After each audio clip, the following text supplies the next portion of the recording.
Bonjour. My spirit name is Wawatei Ojibwe and translated into English as Northern Lights Woman. I'm also known as Louise Mackay, the name my beautiful family gave me when I was born into this world. I am Bear Clan and a descendant of the Red River settlers from the historic Métis community of Saint Laurent, Manitoba, where I currently live. Today, you're going to meet 5 beautiful life givers who will tell you a bit about their story, some of their struggles and their families have encountered, and how they handle those challenges. Always remember that Creator promises each of us a good life. Our responsibility is to live a good life, no matter what comes our way. From the moment of conception, we are perfect. We are born that way. As Indigenous people, one of the most important things in our lives is relationships. So before going any further, everyone would like to introduce themselves and say hello. Bonjour. Jawanong Benese Quain Dishnakaz. Makwadodam. Tete Bene Sabing Indunjaba. I introduced myself first in my spirit name. My spirit name is South Thunderbird Woman. I'm from the Bear Clan, and my home community is Rolling River First Nation, located in Treaty 4 in Manitoba. I have a second community in Selkirk, Manitoba, where I've raised my 2 young adult children. I'm a proud mother. I am an Anishinaabe Ikwe. I am an artist. I'm an intergenerational survivor. I'm part of the 60 Scoop.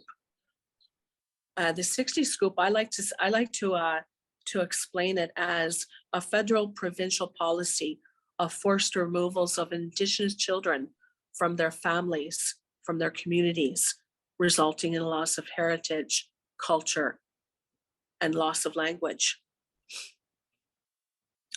And that's from a period known as the 60 Scoop.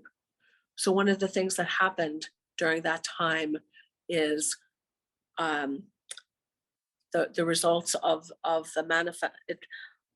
the negative impacts of the residential school manifested itself all the way down through the generations and resulting in me being adopted out. It also instilled crises, varying crises throughout my whole entire life.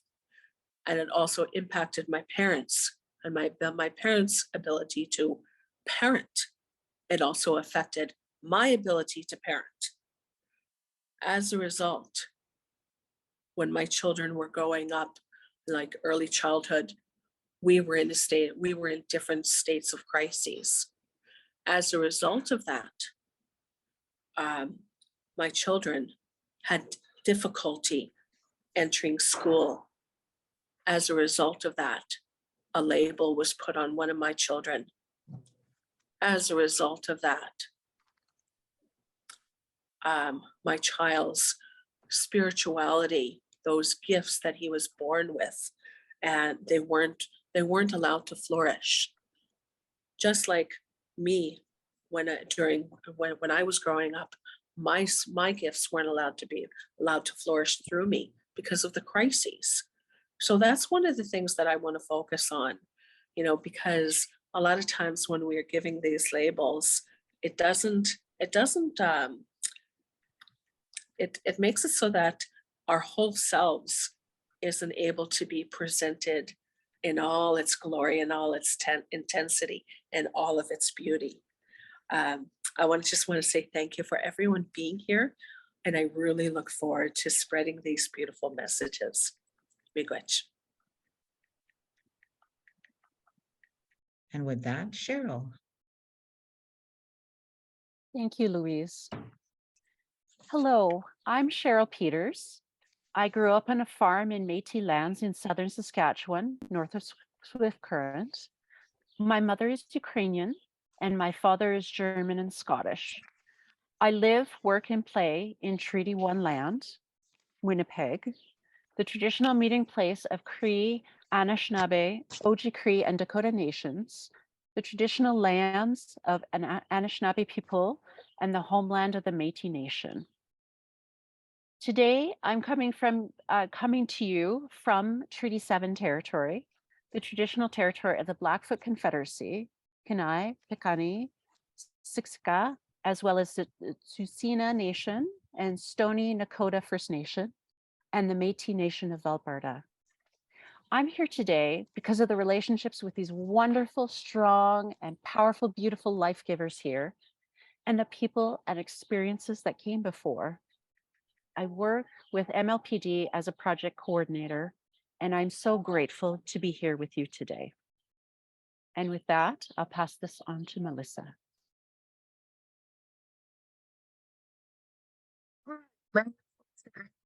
I'm the executive director for the Manitoba League of Persons with Disabilities. I live and work on Treaty 1 land, the traditional meeting place of the Cree, Anishinaabe, Oji-Cree, and Dakota nations, traditional lands of the Anishinaabe people, and the homeland of the Métis Nation, otherwise known as Winnipeg. I have also lived on the territories of the Mississauga of the Credit First Nations, Platoon, Hononesi, and the Odawa. I'm here because MLPD received funding through Employment and Social Development in Canada to host this webinar on National Accessibility Week, which this year runs from May 28th to June 3rd. It is a week normally focused on accessibility and employment and centered on a settler perspective. We felt it was important to do things differently and started decolonized conversations around accessibility. Welcome to my territory and to my community. Today we wanted to open with a smudge, but where I'm at, we can't do the smudge. So I brought some sage, this wild sage. We pick and we use it in many different ceremonies. So I brought it with me and it's beside me. The other thing I brought today is also my eagle feather, and it sits beside me as well as we go through this story with you. Creator, I want to say miigwech, ekose, and merci for this gorgeous day and for these beautiful life givers I share this space and time with today. Miigwech for my life, my family, my community, and all the gifts you have granted me and the ones that you continually send my way. Creator, if you can be with us today as we send our voices to all corners in Canada, help us with our words so we may use them in a good way and share someone's journey that needs to hear our message. Guide our actions and keep teaching us how to be better so that no matter who you are, what you look like, and what culture you come from, that we are all perfect, just the way we are. I am an elder, a grandmother, a mother, a sister, auntie, and a friend. I will be spending time with you today, guiding you through our visit. I want to say miigwech, merci, ekuse for joining us today. It's an honor to have you with us. Many years ago, some people decided that the definition of perfect was other people that looked like them, lived like them, and sounded like them. They also decided that those that didn't fit their definition would be called by outcast names and treated in negative ways and as subordinates. As an example, I was never expected to accomplish very much in my life and was always told I was different than others. I was called a half-breed, a savage, a shit disturber, a big mouth, along with many other descriptors. One of the medicine wheel teachings that I've learned along the way is that there is more to us than the physical body we live in. And in order to have a good life, Creator promised us, we must do our part in all those areas. As a teenager and young adult, I had so many hopes for my life, and my dreams did not fit with any of the descriptors being used to describe who I was. When I looked in the mirror, what I thought I saw staring back at me in those days was all those nasty words that folks called me and many more that I called myself. In those days, I was mentally, emotionally, and spiritually challenged. My growth in those areas of my life was stunted. I didn't like who I had become, and I wanted to be better. What made a difference for me at that time was hearing the drum, the heartbeat of Mother Earth, and she helped me make a decision to change my life. She sent spirit guides my way, and I paid attention. Bear came to protect me and keep me safe. They traveled with me while I made better choices and started to walk in a different way. Mouse came to tell me that anything was possible because they were just a tiny mouse that many referred to as a rodent or vermin, but yet they were one of the few animals that could go and visit with Creator. Dragonfly came to tell me that I could become anything I wanted to be because that possibility was already inside of me. I just had to find my way there. My ancestors came and walked with me, so I wasn't alone. My elders told me that when I was ready to be a student, my teachers would show up. And they also told me that when I was ready to be a teacher, students would show up in my life. My teachers did show up, and that's where I'm at today. Today, I no longer have those same challenges, but now I have physical ones that some folks call mobility impairments. As an example, one of the cultural activities I can no longer participate in is a sweat lodge ceremony, where you are expected to crawl in on your hands and knees as you enter the womb of Mother Earth. I can no longer do that, nor can I stay standing for long periods of time or walk very far. The way of life I now have came about because of the teachers that came along to share my path. To have a better life, I learned how to hear with more than my ears, to see with more than my eyes, to use all of me to understand. And because of that, I became the person I am today. Now I am using these same teachings to find other ways to participate in the cultural activities I have come to enjoy as part of my life. The dreams have started to come and the messages are clear. Some of the different ways are here. I just have to find the best way to manifest those teachings. These days, I am referred to by many descriptors, but by far the one I like the best is elder. That is an honor, one that was bestowed on me and which I do not always feel worthy of. In my walk on what some call the red path, I am not mobility impaired. However, I do occasionally trip and fall. But today, I know how to pick myself up, dust myself up, and keep on trucking. I have an awesome, awesome, awesome life. And I am perfect, just like you are. Aho. Cheryl? Thank you, Louise, for your words, and I want to thank you also for all the guidance that you've given me since we've moved in this experience together. Louise and I got together the very first day. She invited me to her home, and we exchanged tobacco, and we talked and talked and talked, and she gave me teachings, and we ate together, and we've just been connected ever since, and connected with this wonderful group. So I just wanted to say thank you first. Thank you, Cheryl. Thank you for sharing your words. I just wanted to start out by sharing a little bit about how this group came together. It's been shared a little bit already, but some of us came through existing relationships, like Melanie and I knew each other through other work in Ontario, and then a mutual friend and colleague in Toronto, or Toronto, connected us with Elder Louise, and then Cheryl was brought in, and then Elder Louise connected us with Tara and Jeannie. And we've been building relationships and sharing stories with each other over the last few weeks. And it's been quite a journey together that brought us to the webinar that we're presenting today. We see this webinar as an opportunity, or at least that's how I see it, as an opportunity to build a bridge between Indigenous communities and people with disabilities or gifts. And this is just the beginning of this journey.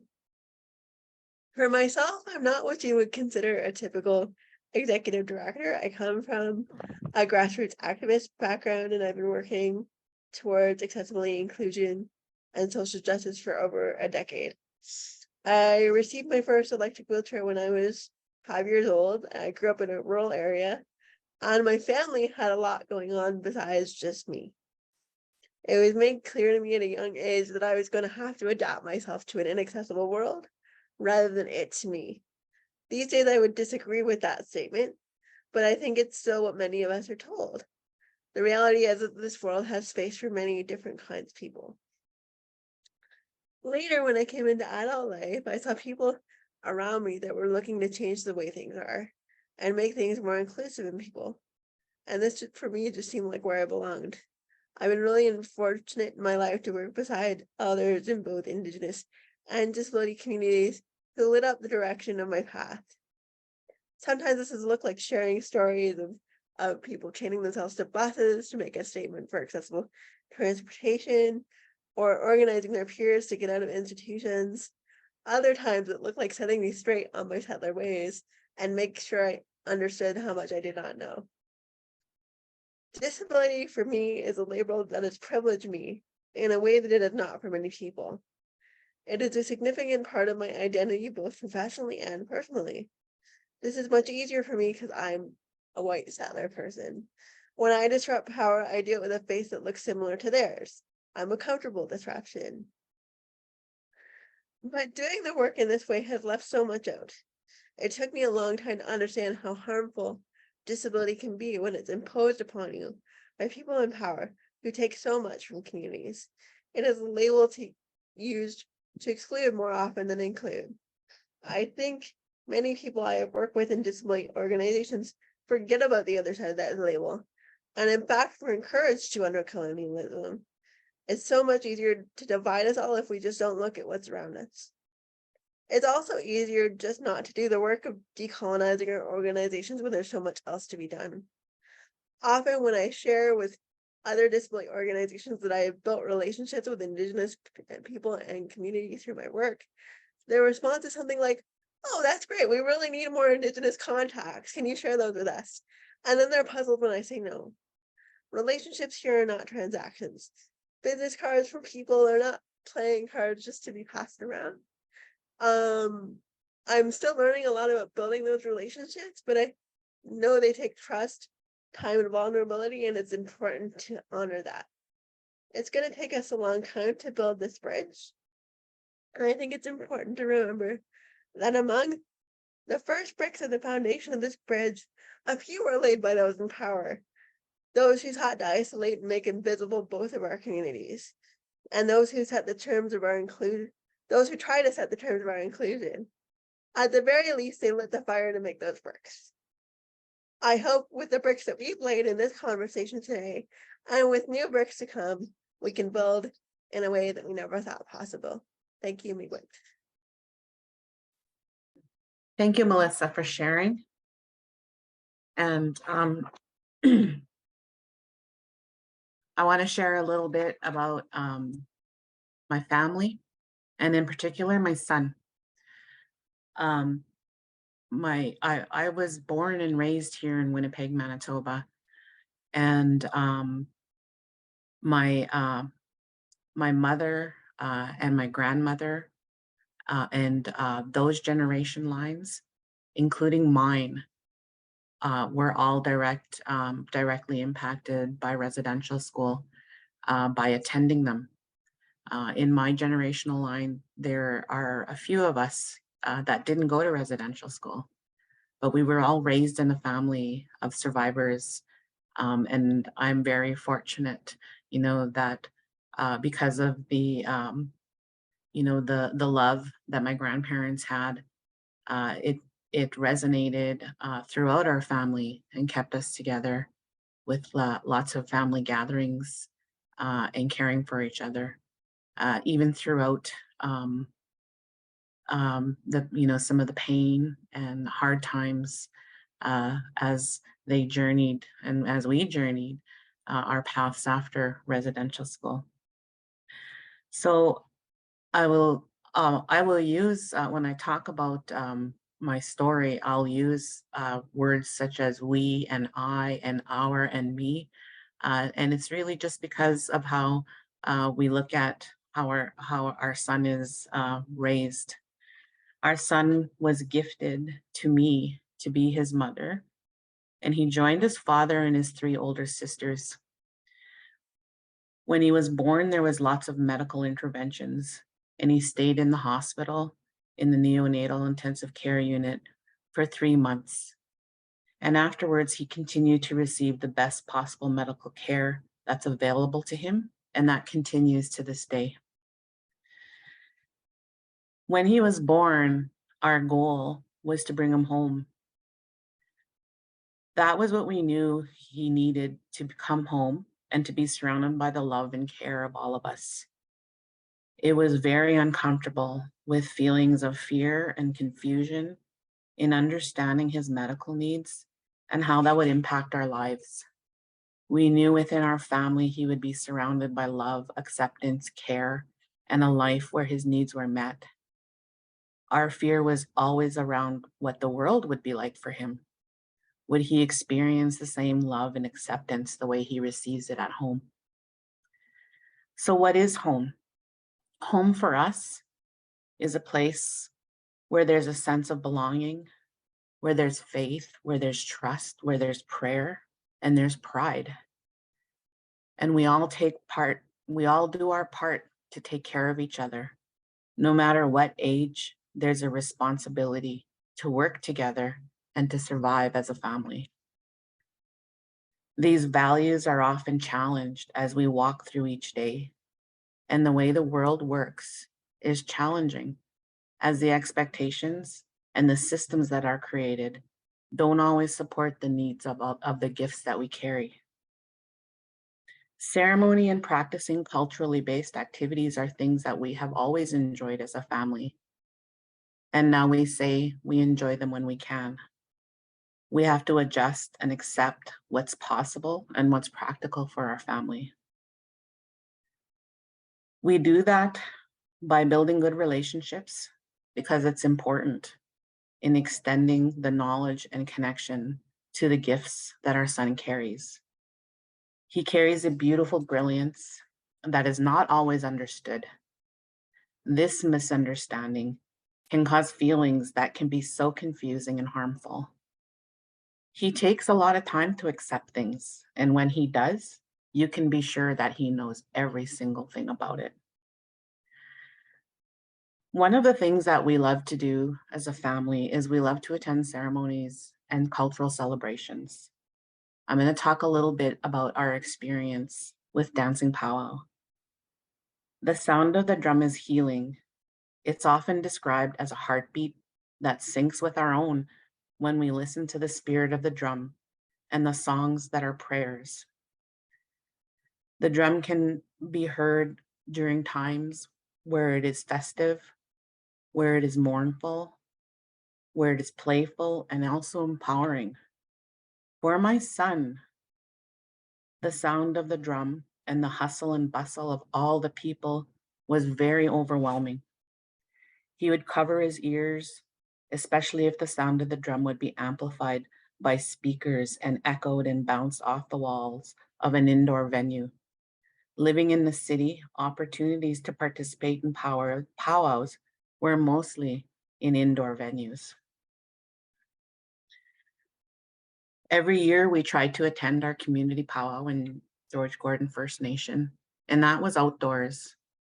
And there was lots of space for people to walk around and visit, to watch the dancers.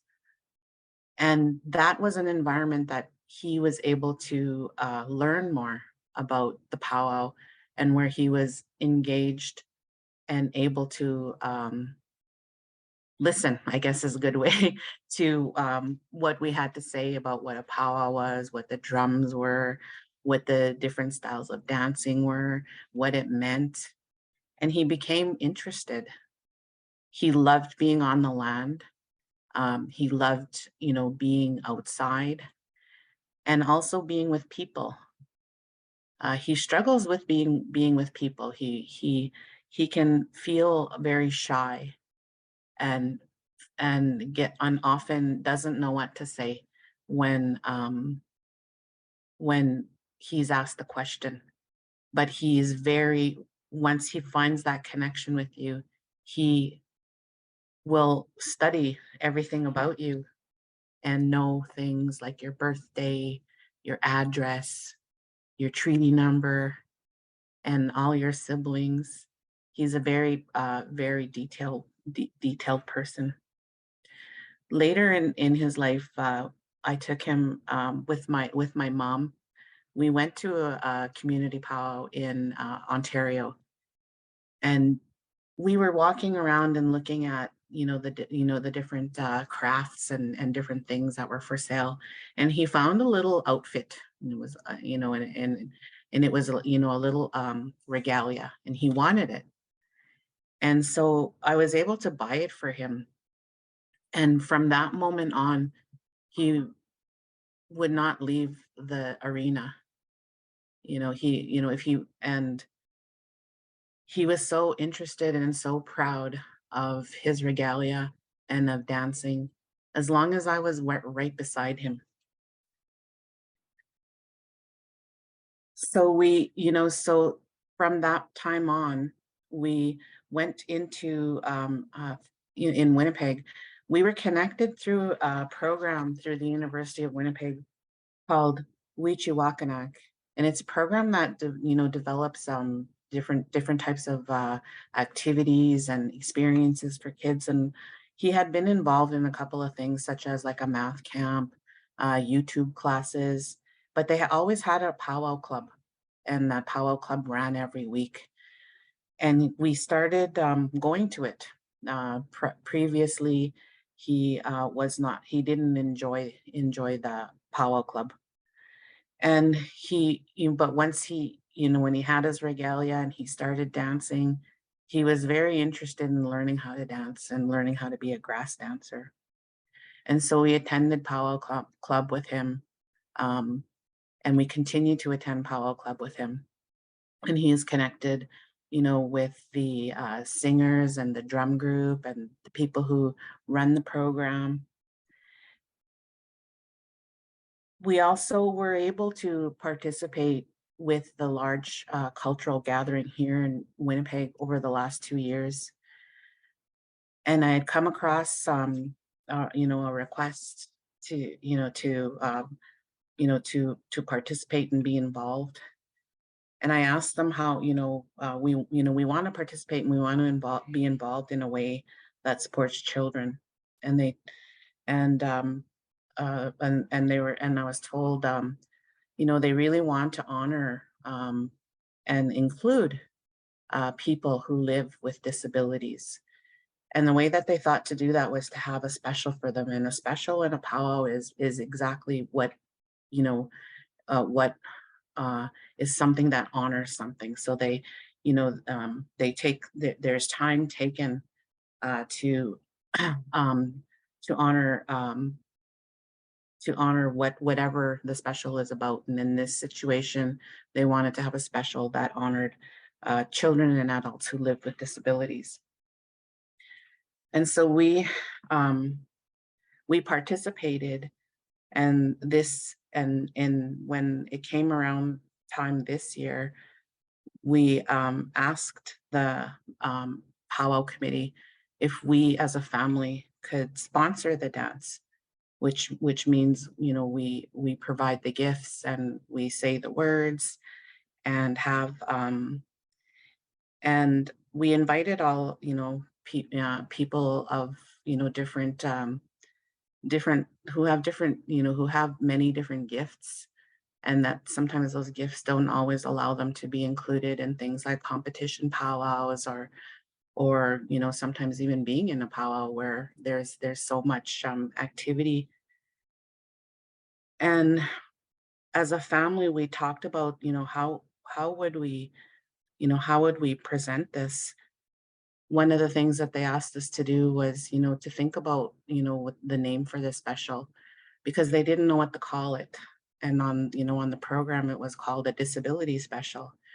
And we looked at, and we talked about it as a family, and we prayed about it with our family and with the grandmothers in our family. And what came to us was called Honoring Our Gifted Relatives. And so during our special, 13 dancers came and danced with us, and danced with my son. And my son, for the first time, had full regalia. So another thing about him, he doesn't always like the way certain things feel on his body. If something's too tight, he doesn't want to wear it. But we had some very good people, who took the time to design and create a beautiful set of grass dance regalia for him. And he took on the special with such pride and by himself. And, that was, an amazing thing for us. And when I reflect on, what we do or what we don't do, because every day is a challenge, but it's always just, being present for him and actively participating and building relationships, with others. When we, you know, we when he first began attending the programs at Wichiwakanak, it was because his older sister's friend was a leader, in one of the programs, and she knew that he loved math, and so she suggested to our daughter, to bring her little brother, to attend this camp, and we weren't sure, but he loved it, and and he was so proud when he got a certificate. And it just, we found that, when we build the right relationships, then these opportunities, to not only be included, but to help so others can be included, come to us. And we know then that that's, the way we're on the right path. So so that's what I wanted to share with you. It's not always easy to share what we define as, being successful, and sometimes it's hard to see when we are faced with challenges on a day-to-day basis. It's hard to see progress. It's hard to see, things um, evolving or devolving. And we just, we continue to have that faith. We continue to rely on Creator and the serious love and the teachings of kindness that He provided to us, so that we can show that and live that. And we're often given those opportunities and reminders by having our children and children like our son in our lives to love and take care of and to honor. So we remember those things, and that continues to get passed through the healing of our generations in our family. And I'm just gonna stop there, and hope that my words were helpful to you, and that we continue to enjoy the stories. And I'm gonna pass it on to Melanie. Thank you. Very much. That was just beautiful. Thank you, Tara. As I spoke about in my introduction, I was not raised with my traditions. I attempted multiple times through my Bachelor of Social Work to find avenues to learn about my culture. I wasn't very successful. However, it wasn't until I got accepted into the Master of Social Work Indigenous field of study at Wilfrid Laurier University that this completely changed my life. What I've come to know and understand over the last 2 years is that I am Indigenous enough. And I say that again because oftentimes as a person that's white passing, I was told, oh, you're not Indigenous enough. So I always would say, well, I am registered with Alderville First Nation. Not that I should need to prove that, but because I am white passing, there was always that piece. I completely, through the program at Laurier, have learned to understand that I can put tobacco down at my SAMA and ask for Creator's help in terms of when I'm going through things. And I know that He will, Creator will find opportunities and will present them in ways that I don't even think of. But what is important for me is that I have an open mind and an open heart and an open spirit to what happens. It may not necessarily be what I think should happen, but I'm shown what I need to be shown. As I continue to build relationships with people, having an open mind and open heart and a spirit, I realize that there's lots of learnings because I'm more open than I was before. I recently did a 4-day fast as part of my program. I held myself back. Well, what I realized is that I held myself back. I felt that at times in spaces, I didn't feel that people heard me, or I was just told, oh, your tone is too harsh, or oh, you're not being clear. And what I've come to know and understand is that I can say my truth and create spaces and ceremonies that are inclusive and lead by example instead of letting my negative feelings hold me back or negative messages hold me back. Reclaiming my culture and my identity has been extremely healing emotionally, spiritually, physically, mentally.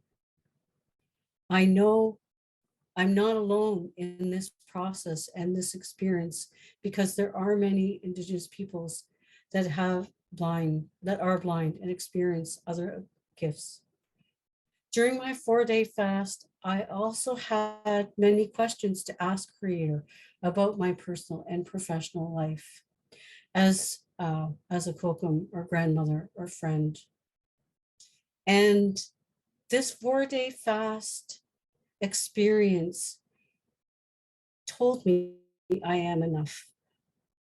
While I was on the land, I was shown ways by nature. I've been holding myself back. I have had to learn that there's more that I can learn when I'm honoring my spirit name, Dabane Waskekwi, which is she carries the light. And it's interesting that is my spirit name.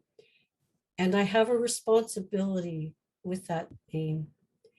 And what that means is that one of the things that it means, because I haven't figured it all out yet, and that's okay, is that though I'm blind, there's many things that I see that when I say my truth, it's not always that I'm not clear, it's that people may not want to hear my truth.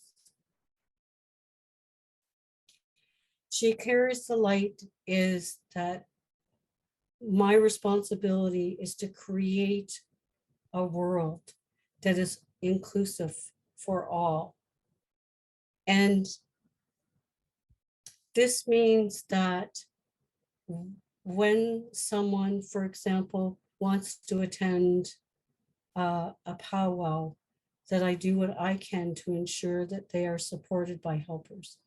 It means that someone like myself, who has never attended a round dance or a sun dance, that I find like-minded people, like the people in the circle today, to be able to do that with, and I am. So next weekend, I'm actually going to Winnipeg to experience a sunrise, rise ceremony and sun dance. And that is such an incredible healing experience as an Indigenous Anishinaabe woman. And that's what my name is, to be able to offer this to other people. My choice is to live by my teachings, to live every day to the fullest, which I haven't always done, and to be in my truth, leading by example. I am of the Great Spirit. It's also important to remember that the barriers that I and many others experience are barriers that we choose to hold us back. It's one of the many other learnings that I needed to be taught, if you will, is patience, and to have an open mind. And what will happen along my path will help me build relationships in another way, because it's building relationships with like-minded people. I remember that I'm not alone in this process. I can use salmon down. I can use salmon, put salmon down and ask for Creator to help in my prayers. It takes strength, wisdom, courage, and bravery, truth, honesty. And it's about honoring the 7 grandfather teachings, which I do to help me in my process. And though I'm still at the beginning of my process, well, not at the beginning, I'm moving along. I am where I am, and it's an honor.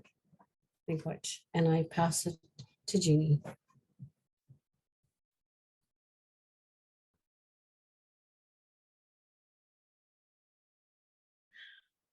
Like I had shared at the beginning, one of the aspects that I want to help bring awareness to is that balance that we each have within ourselves, that medicine wheel balance. And when one is off center and imbalanced, it throws the rest of our equilibrium off. And that's, the 4 quadrants are the mental, physical, emotional, and spiritual. So when my child was born, like I shared, we were in crisis as a family, and in that crisis, our whole entire lives were imbalanced, and because of the intergenerational trauma, it really only affected every aspect of our life. And when my children were just going into school, there were things that we had to deal with, that I had to deal with, and the supports weren't really available, but labels were more than willing to be applied. And through those labels, the crisis wasn't really focused on. The crisis of the impacts of colonial of colonial narratives, I didn't even realize myself as an intergenerational survivor how those impacts were manifesting in my life, how they were manifesting in my inability to be that care provider that was always present, that was always nurtured, because I didn't have those. I wasn't given those when I was growing up, when I was with my family. So the name, and it reminds me of the name of our program today, Mino-bimaadiziwin, Journey of a Good Life. So if that was fractured from when I was a baby, when I was a child, so too was it impacted and affected when I raised my children.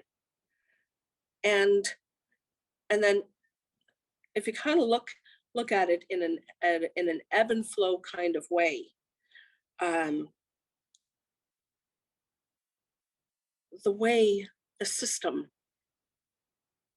impacted our lives, and maybe, like if we look at it, maybe they didn't even take into consideration the intergenerational impacts of us as a family and part of the community.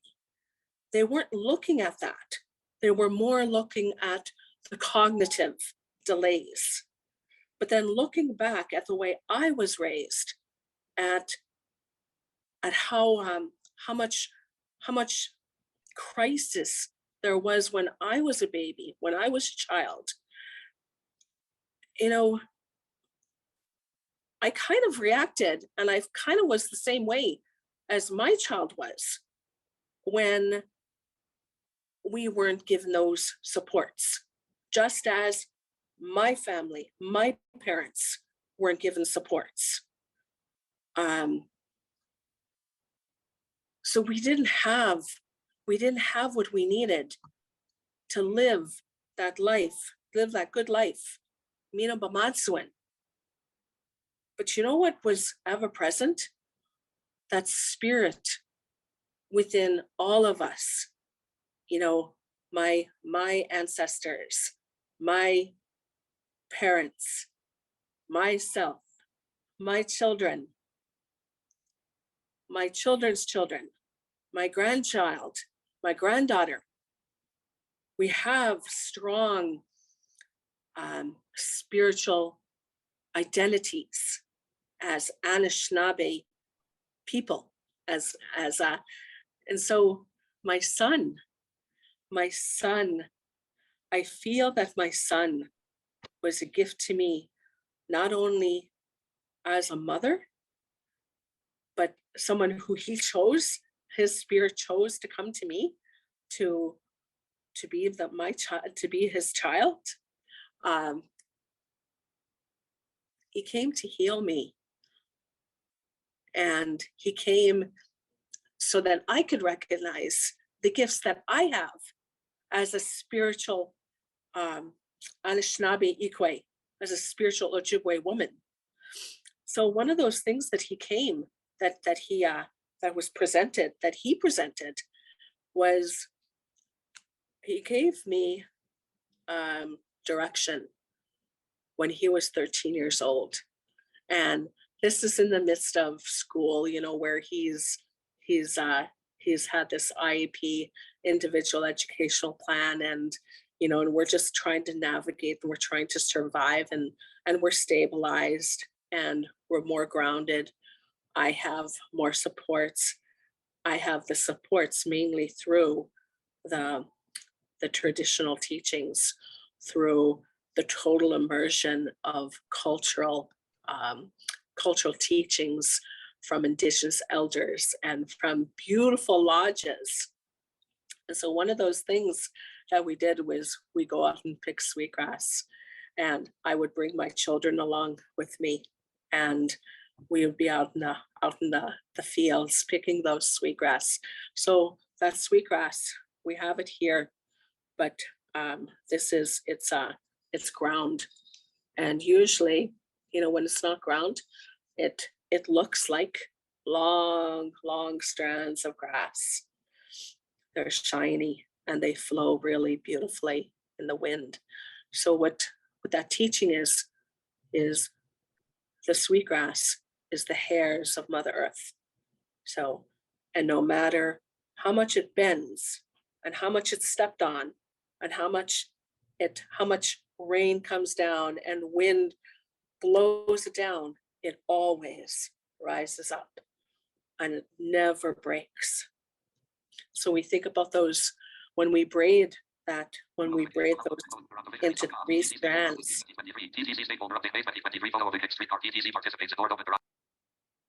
When we braid it, we take 21 strands, 21 blades of sweetgrass, and we divide it into 3 sections, 7 blades into each section. And then we think about those 7 generations behind us, our 7 generations of ancestors that came before us. We think about those 7 grandfather teachings. Those grandfather teachings is love, bravery, truth, wisdom, kindness, and humility. And we think in the next 7 strands, we think about the 7 generations ahead of us. And so as we're braiding that, we're taking that all into, we're learning about all of those teachings. So my son is the one who said, he said, Mom, what you should do is you should start making sweetgrass oil. So under his direction, that's what I did. And what he said is, this is for people who are smoke sensitive and who aren't able to smudge indoors. And I thought about that brilliance, and I thought about what an amazing gift that he just presented. And he's 13 years old. And that gift that he gave to me to tell me to do that ignited something within me. It ignited the knowledge that I too have gifts, because if he came through me, that means that I come from a line of strong spiritual relatives. So, and it reminded me to begin to be kind to myself, you know, and it goes back to, again, to another teaching about that sweetgrass. And it's, like when we're braiding it, we be kind to one another, be kind to all of Mother Earth, and be kind to ourselves. Because sometimes it's really hard to be kind to ourselves, but that's the gift that he gave to me.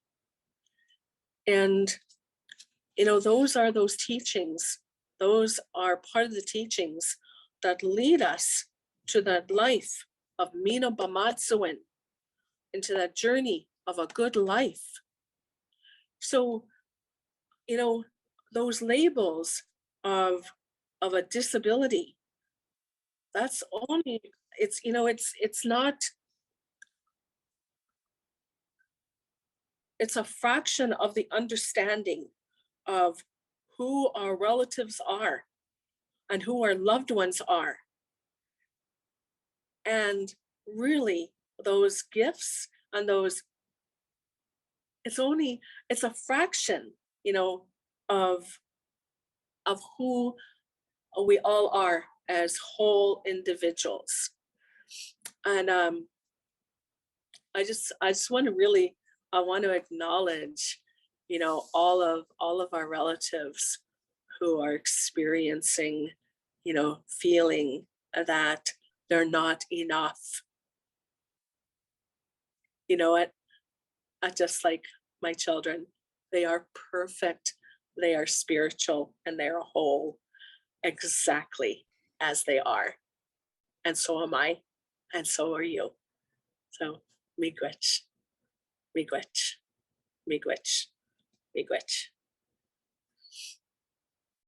Would anybody like to share with us their connection with this webinar? I'm Samira, and I am totally blind, but I remember the first experience when I encountered a bear spirit in Alaska when we took a cruise, and that was icy straight land. And I had the biggest hug that I ever could get. And it was very goose-warming. Like, I felt it, I sensed it, and then I told my husband about it. And somehow I always feel that I'm connected to these lands and all, although I was born and raised in Fiji. Sunila, you're the first Sunila I have met in my whole life. So That's bonjour. right. I'm the only one. Bonjour. Bonjour. When you said you encounter spirits, in my way of learning and in the way I look at the world, Yeah. many people encounter spirits. Many people interact with spirits. Many people Yes. see spirits, but everybody does not know what to do. They don't know how to handle that. For Yeah. some people, it creates fear.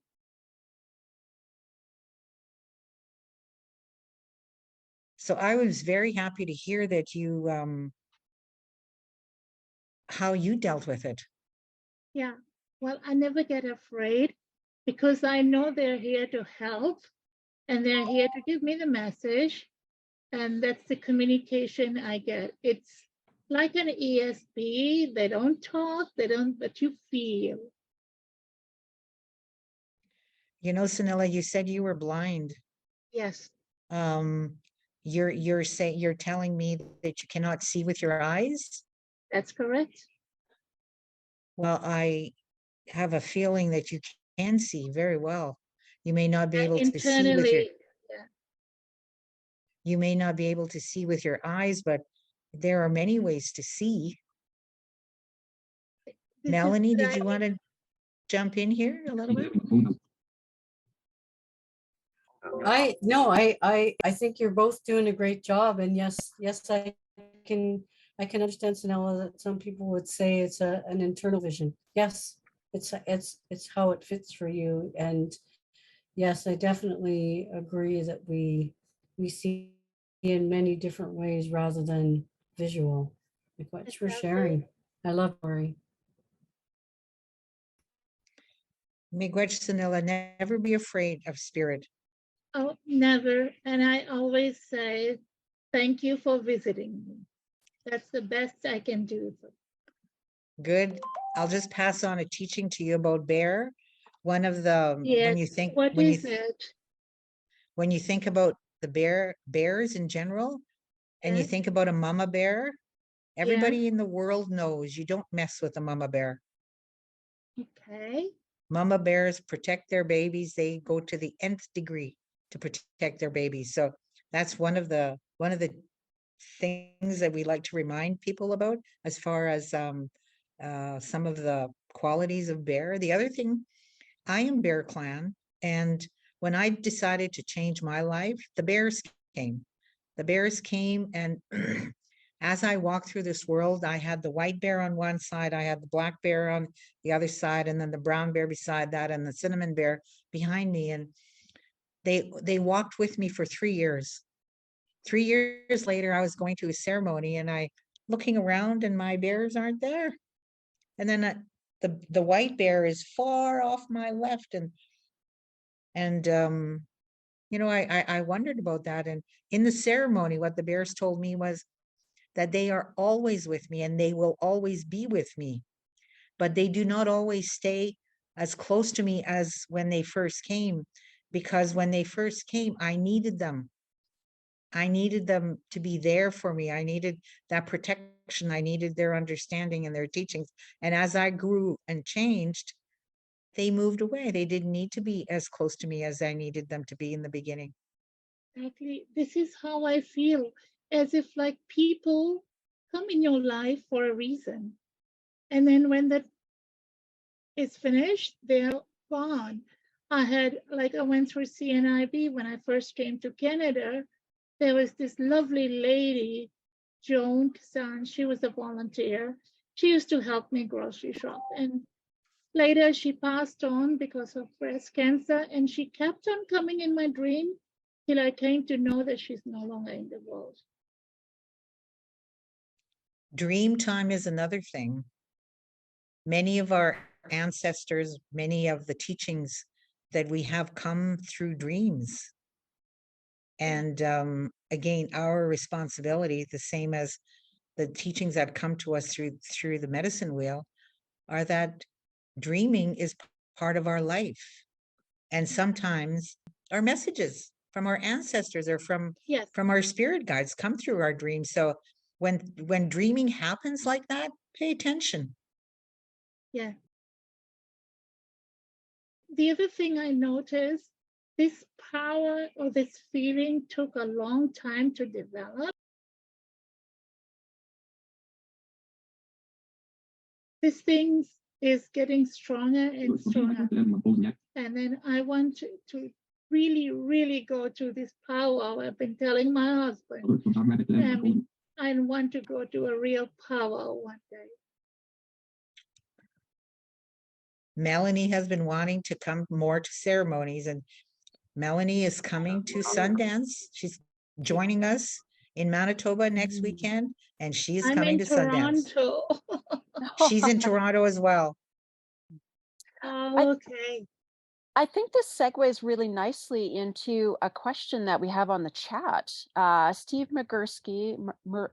Murgaski is asking, how can completely blind people participate in things like powwows, and is it appropriate for white people to join? Maybe both Melanie and Louise could answer that question. I would say that powwows are actually one of the easiest ceremonies to participate in. And the best way you can attend, in my opinion, is to have a helper guide you through the powwow. So I know, for example, that Toronto Metropolitan, so Ryerson, they definitely have helpers that will guide you through the powwows. I also know that the Native Canadian Center at 16th Spadina will do that as well. But I also, I'd also encourage you to bring a helper that can guide you through the powwow, because there's always lots of people there that can direct your helper. So it's kind of like a guide, same idea. And the teaching that I had in terms of anyone can attend a powwow if it's an open powwow. So it's important for them to tell you whether it's an open or closed powwow. But to my knowledge, they're not normally closed. Usually there's one, I'm trying to think of what it's called. It's Humber York or Humber, whatever. They always have a huge powwow in June, and there's lots of advertisements around that. So hopefully that helps. And Cheryl, maybe we can send, I don't know, maybe we can think about how to get resources to people. Absolutely. The other thing I wanted to add to that is there are a lot of people who do ceremonies that have it open to whoever comes. We do, as an example here in Winnipeg, we do monthly ceremonies, full moon ceremonies. And one of our teaching goes this way. We are the instruments to do the ceremony. Creator is the one who decides, creator is the one that creates the path for people who want to come to that ceremony. It is not up to us to say, are you white?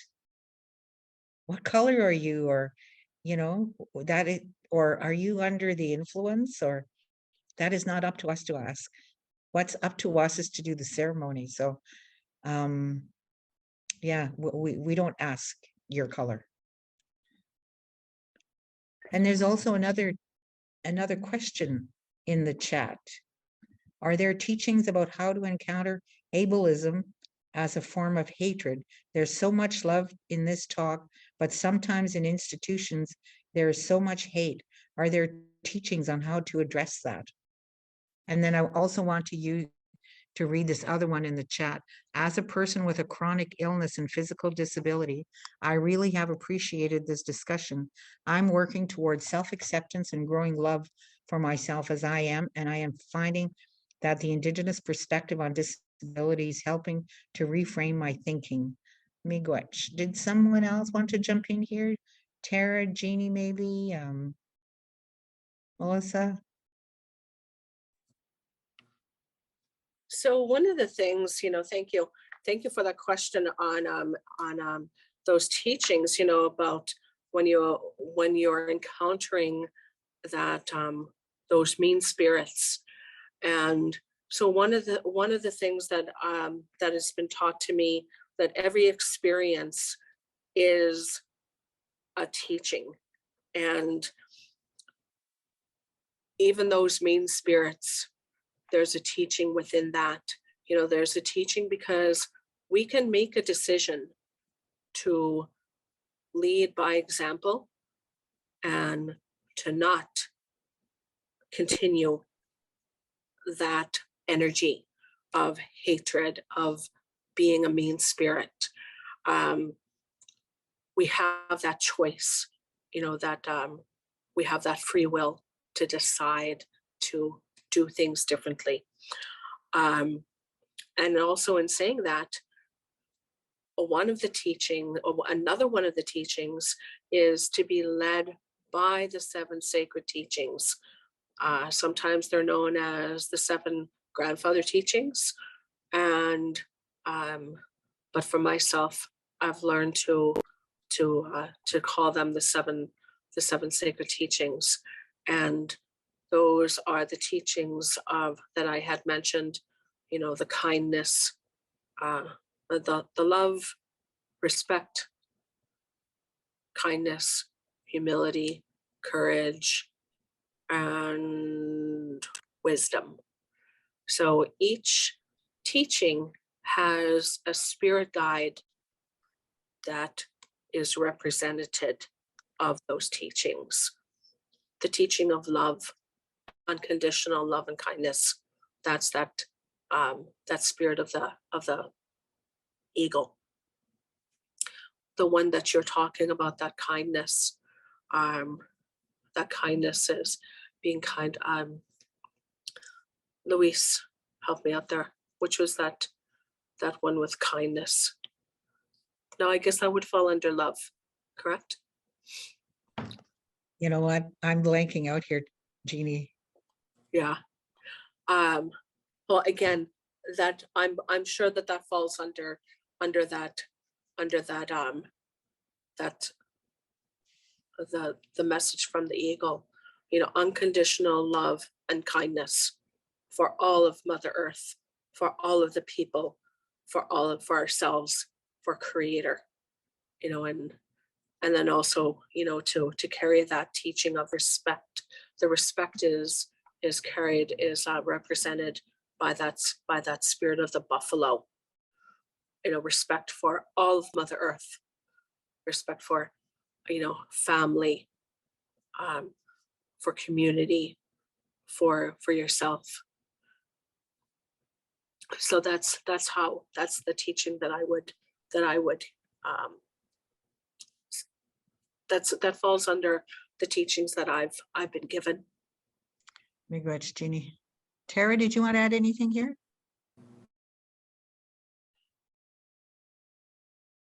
I think everything was well said.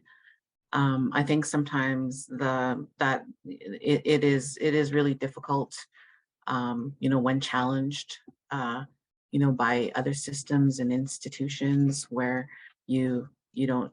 where there's a lot of discomfort or you're feeling a lot of hatred, and just coming to an understanding of the journey that you're responsible for, and it's the most and it is the most loving journey, because you talked about there's so much love in this talk, and it's really embracing that love. That love is our greatest gift that we have, and it's something that can never be taken away. So when you feel hatred and that discomfort from others, that could be where they don't know. There's been a disruption in that love, and we just got to continue to seek that. We notice things so that we can learn from them. And I think that's all that I have to comment. I echo the words of everyone else. Regrets, Tara. Cheryl. Yes, I just wanted to add to that, from someone who's situated the way I am, a couple of the teachings that I sometimes draw upon is courage to disrupt a situation when that bad energy is happening and redirect it. and courage to be the person who makes things uncomfortable, and also humor. I think sometimes you can say something very impactful through humor, but it's a matter of choosing which teaching to follow in that moment, whether that is the kindness, understanding, or the courage, or the humor. What does this moment need, and how do I navigate the needs given what I bring? I think that's something else that I would add, and I'll pass this back to Louise now. Me, great, Cheryl. Melissa, did you want to jump in for a minute or not? I don't know there's much that I can say that hasn't already been said. One of the things I didn't really touch on is my background is also in social work, and I know that in these institutions in these places, there's so much learning that needs to happen from the people that work in these places, that often their intentions come from a well-meaning place, but we're taught things that are harmful. We're taught things that bring out hatred. And I think what comes to mind for me is just to remind you that it's not to put the onus on yourself, that there's a lot of people within these systems that need to do that work, but also if you can find people that have shared experiences similar to yours, that can be a really good source of support in the community, if that's something you're looking for. That's me, Gretch. The only one thing I want to add to that is, we've all encountered many things in our lives that didn't fit with us or just felt uncomfortable, and we struggled on how to get through it and what is the right decisions. All I can tell you is what's worked with me. One of the things that I learned along my path was prayer. Praying for the answers. Praying, what is that change? But then, you know what? When you pray, you also have to listen, right? You need to learn on how to open yourself up. What is coming back? Remember, things are in a circle. They happen in a circle, right? You send prayer out, then listen for what comes back. And then what comes back, open yourself up so you can understand. So then once you've asked something, once something has come back, and then you're struggling about how to understand that, what does it mean? You can often ask an elder many different things. Elders very seldom just say yes, no, or very simple, straight answers. An elder will tell you a story, and you have to figure out what it is that they're telling you. And then how does that apply to me? How does that apply to my life? So yeah, I have found the answers along my path. The answers through prayer, through listening, through learning how to understand. And what it's done is it's helped change my life on how I view things. Right now, one of the things we'd like to do is we'd like to go in and have our closing comments from everybody. Miigwech. So I want to say, Miigwech, ekose, merci for being with us today. We are all different. Creator made us that way. And always remember, when someone points a finger at you, 3 are pointing back at you, at the person who's doing the pointing. You are perfect. Creator made you that way. As to challenges, let's all do what we can to make sure all of us have the same advantage. Ask the question, if someone wants to join my journey, what can I do to make sure that they are included and can participate? Remember, if the direction in your life is not getting you anywhere, change your sails and let the wind be your partner. Cheryl? I actually think that is the most beautiful way to close. And I'm not going to add to that. I just will reiterate, find your ways to journey with others, share your gifts, and receive the gifts of others. Miigwech. And I pass that to Melissa. Thank everyone for being here and for sharing their stories and for being a part of this. Especially all the members of this circle who created this space for their trust. As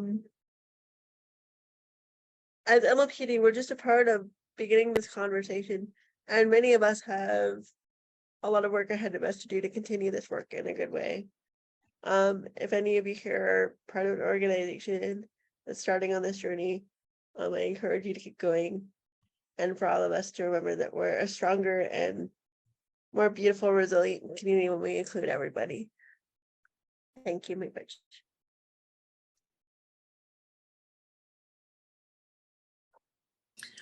I just want to say thank you so much for everybody being present, for the wonderful answer, for the wonderful questions, and for my friends who are helping here, for the signers. You're beautiful.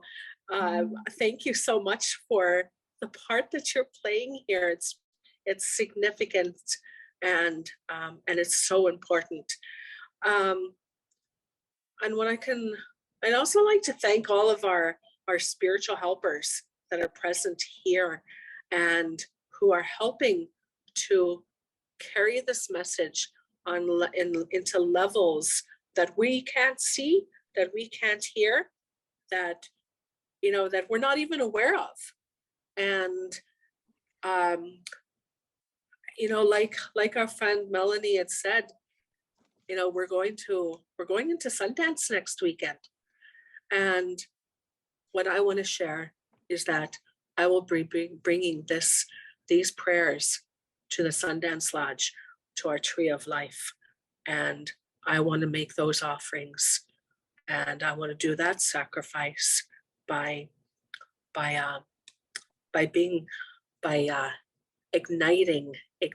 this energy and taking it where it needs to go, and asking Creator, asking those grandfathers, asking those grandmothers, and all those helpers to open up this path so that we may do everything that we need to do to make our ceremonies, to make this journey of Mino-bimaadiziwin open and inclusive to everyone. Miigwech. Miigwech. Jeannie Tara. Thank you. And thank you everyone for all your feedback and for listening. I just want to reiterate that our worlds that we live in are in constant motion, and it isn't always easy to share what we define as success. And sometimes it's hard to see, where we experience success without a challenge. Things happen every day that can impact all the many trajectories or paths that we're on. And it can be hard to see how far we have come on a daily basis. It's important to build those relationships and to make peace with what we think we want and what is in front of us. And I believe that, that begins with having a healthy relationship with yourself, with Creator, and with people around you that support you and love you, and to return that in a good way.